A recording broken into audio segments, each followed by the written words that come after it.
Paano ang suot ni Rocky? Reactor. Nakaka-proud lang na yung idol ng mga ito. Surte nung Hi guys! Welcome back to my channel, Trending Pia po. Ayan, bago natin start ng ating reaction video, pasalamatan muna natin si Lord.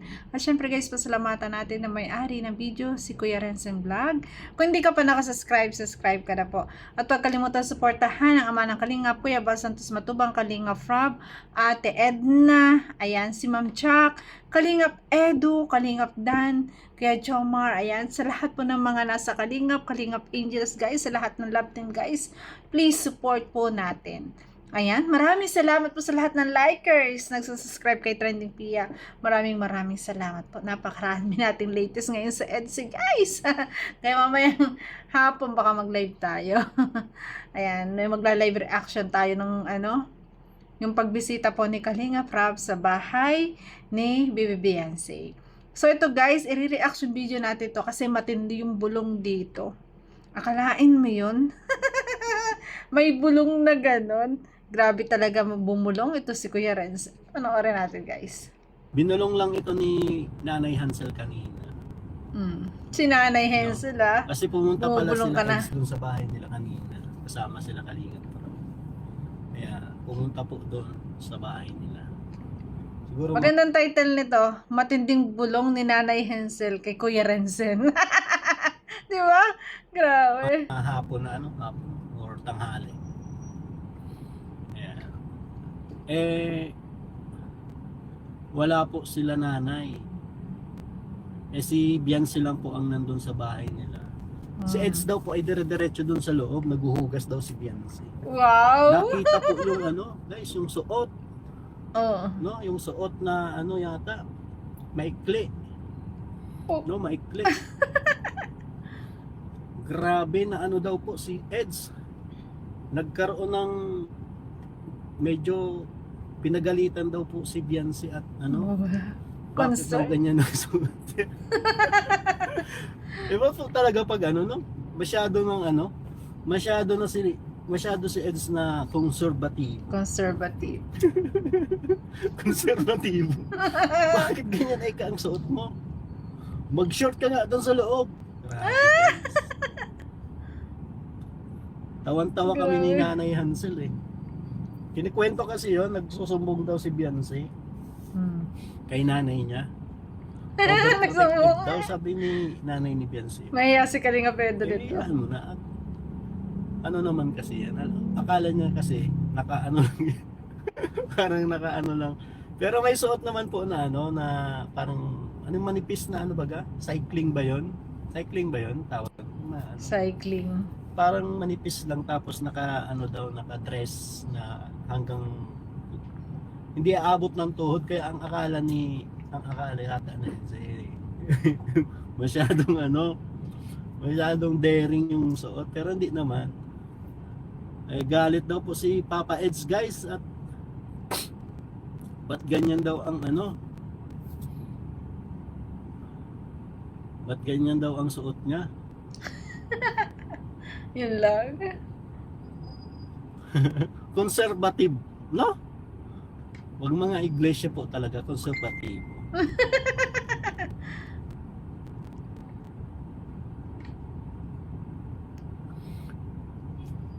Ayun. Doon naman sa ko po usapang yan. napatunayan. Sa usapang yun guys, sa pagiging conservative ng isang lalaki, mas okay yun. 'Di ba? At least na talagang pakikialaman ka sa isusuot mo. Siguro yun lang talaga na hindi ka nais-nais sa kanyang paningin. Yun lang yung ayaw niya. Kasi ayaw niya na ganong suot. 'Di ba? Kasi nga, 'di ba, boyfriend siya. Gusto niya sila yung makakita. Hindi syempre ganon, pinahalagahan at inaalagaan. Kung magsi-short ka, 'di ba? Huwag yung ganyan. Kung magpapambahay ka, huwag ganyan. Ganyan po talaga yung lalaki pag talagang pag kung talagang mahal na mahal mo yung babae, talagang pakikialaman ka sa pagsusuot mo, na kailangan maging maayos at kaaya-aya ang isusuot mo, hindi yung hindi maganda sa paningin ng iba.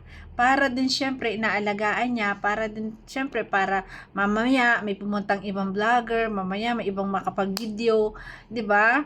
Baka mabash pa or baka may iba pang maging meaning. Mas okay na yon na yung boyfriend mo mismo yung magsasabi sa'yo na ayaw niya ng ganong pananamit mo. Ayaw niya na ganon, di ba? At yung suot na cycling, siguro yung manipis lang talaga at hindi niya nakita na may skin tone kasi or cream daw ang suot na panloob, hindi niya napansin na meron naman cycling. Di ba? Sa panahon kasi ngayon, talagang iba na okay na yung ganyang mga suot. Pero syempre, dahil sa may boyfriend ka na, kailangan makikinig ka. Pero pagka ganun guys, ang isang lalaki, 'di ba? Nakakakilig kasi nandiyan siya na nagki-care sa'yo, di ba? Nandiyan siya na talagang yung pagmamahal sa'yo na talagang totoong totoo kasi iniingatan ka, pinahahalagahan ka. Kaya siguro si Nanay Hazel, yung nanay ni Beyonce, ay talagang natuwa. Kasi natuwa siya kay Edo syempre kasi hindi niya basta-basta pinapayagan ng mga ganun suot. Kasi ang mga magulang minsan, 'di ba? Pag nagsusuot, hindi nila mapipigil minsan ang kanilang mga anak. Mabuti yung may boyfriend na nagbabawal na bawal yung ganyan suot kasi hindi maganda sa paningin ng tao, 'di ba nandiyan. Pero huwag din naman yung sobra, Papa Ed, huwag din naman yung sobra. Iayon mo lang na talagang yung hindi kung sa isang words hindi bastusin, hindi gaanong takaw tingin sa iba kasi napakaganda ni Beyonce, parang artista siya. Talagang mapapansin lalo na ang mga basher, di ba? Tsaka ano na po, may mga pinagpalit po. Sabi niya, Pinagpalit. magpalit ka ng short, mag-short ka. Kasi kala niya ata walang cycling. Naka-cycling kasi yun eh. Ay, grabe. Kasi may usapan yata sila na mag-swimming. Ayun. Ay, siyempre, kasama na yata. Sinabay na nila Kalingap Rap si Beyonce. Pauwi na. Ayun. Papunta dito sa Daet. Ayun. Nakakatuwa naman si Papa Eds. Usapan ay magsiswimming. Kaya ang sinuot ko ay Hindi gusto na Edo. swimming na naka-cycling na gano'n. Yan po, magsiswimming ay. Oo. Diba? Cycling, yung Kala siguro walang suot na cycling, kaya unang tingin niya siguro. Kasi dire-diretso daw po sabi ni mama ni Beyonce. Dire-diretso lang daw po ang edong sa loob. Ang Edo. Pinagalitan daw siya guys, nagsusumbong sa mama niya. Sabi niya, ma, pinagalitan ako ni Habi at Nagsumong si Beyonce. bakit daw ganito ang suot ko? May cycling naman ako. Sabi niya, Nakakatuwa. pinagalitan. Kaya nagkukwento si ate, si Maring Hansel, nagkukwento kanina, tawa siya ng tawa. Tawa siya ng tawa, sabi niya. Ganun talaga. Pinikwento sa amin kasi galing ako. Kasi boyfriend na eh. Boyfriend na. Pinagalitan yan si Beyonce ni Edo. Bakit ka ako? Ba't pinagalitan? Kala niya daw kasi parang yung masyadong daring yung suot. Kaya pinagalitan siya. Sabi magpalit ka ng short. Yun, tawa ng tawa si si Maring Hansel kanina habang nagkikwento. Kasi nga, yun nga, natawa daw siya sa reaction ni Edo. Bakit daw ganyan yung suot? Sabi niya, okay naman sana kung kasi sila lang naman nasa loob eh. Tsaka hindi naman yun si Papa Eds naman kasi syempre masyadong conservative. Conservative. Pinagalitan daw guys. Nagalitan. Samantalang okay naman yun. Pang swimming na yun eh. Nakadress lang na alam. Ayan. May karapatan na magalit si Kalingap Edo kasi boyfriend niya yan eh. Kaya talagang may karapatan siyang punahin ang ayaw niya, di ba? Pero yung ayaw namang yun ni Kalingap Edo, hindi naman yun sa ikasasama ni Bibi Beyonce, di ba? Grabe, nakakatuwa naman si Kalingap Edo. Natuwa ako sa bulong na to, guys. Grabe. Hindi naman yung daring talaga.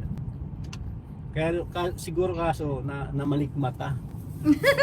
No, masyadong unang tingin kasi kala mo walang suot na ano. Parang nakadress lang.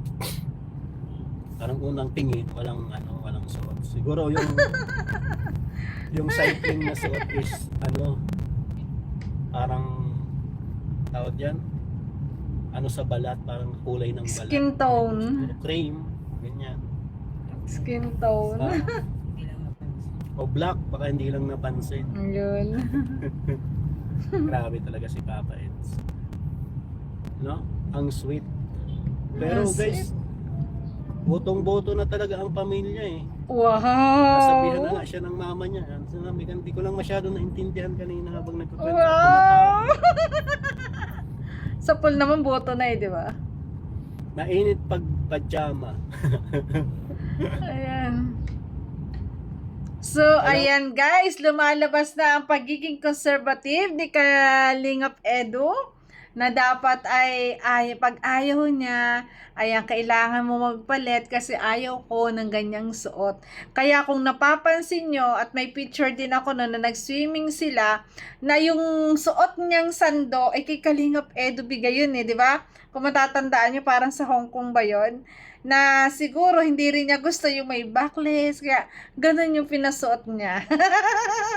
Ganun talaga, pag nagkikare sa iyo. Kaya nga, Bibi Beyonce, ang payo ko sa iyo, ayan, makikinig ka sa iyong boyfriend, kasi boyfriend mo na yan eh. At yun naman na isa, ikabubuti mo, di ba? At syempre si Kalingap Edo naman, wag naman sobra. Yung mga ganun naman bagay, tama lang naman po yun. Kasi hindi naman po talaga maganda na halimbawa yung nakita mo, baka ang nipis siguro na hindi naman maganda sa paningin. Kasi kung sa paningin nga niya ay hindi kaaya-aya, sa paningin pa ba ng iba? 'Di ba? Kaya sinabihan na niya na magpalit ka ng suot mo. 'Di ba? Ganon. Pero syempre, bilang girlfriend naman, Bibi Beyonce, susunod ka. At syempre guys, kasi ang mga kabataan eh, minsan gano'n na nga no? Maninipis, kung ano, kita na. Tapos minsan guys, kita na sa dibdib, yung medyo nakikita na yung cleavage na sa ganong edad ay parang hindi, o kahit sa medyo may hindi naman maganda. Kasi para sa akin kasi, pag halimbawa parang hindi na maganda sa paningin. Takaw tingin na sa mga lalaki at saka parang baka mabastos ka na ng lagay na yun, di ba? Kaya tama lang na talagang makinig si Bibi Beyonce na yun naman na isa ikabubuti niya. At natutuwa ako at kinikilig ako kasi may isang Edo na conservative pala na nag-aalaga kay Bibi Beyonce. Tinatawa na pagiging biyanan. Kasi, siguro, kasi at tagal na yun, di ba? Ang tagal na ni Kalingap Edo at ngayon siya naging boyfriend. Tapos lumabas talaga yung, kaya natutuwa siguro yung, yung magiging biyanan. Yung mama ni Hazel. Siyempre, natutuwa din yun kasi iginagalang at pinahahalagahan at inaalagaan talaga ni Kalingap Edo ang kanilang anak. Kaya tama yung payo niya na sumunod sa boyfriend. Kasi yun naman na isa ikabubuti rin niya. Di ba? Grabe yung bulong ni Kuya Renson dito. Na talagang botong-boto talaga. Ayan, botong-boto ang mga magulang ni Beyonce kay Edo. Di ba? Kasi napakabait naman ni Kalingap Edo. Di ba? Ayan, wala ka na rin hahanapin. Di ba? Perfect. So, yan. Napakaswerte rin talaga pag may ganun kang boyfriend. Huwag lang talaga yung sasakalin ka na ng sobrang paghihigpit. Pero gano'n sa pananamit na gusto lang naman, yung tama lang. Kasi, tulad na swimming, ayan, ang suot nga ay yung nakasando lang.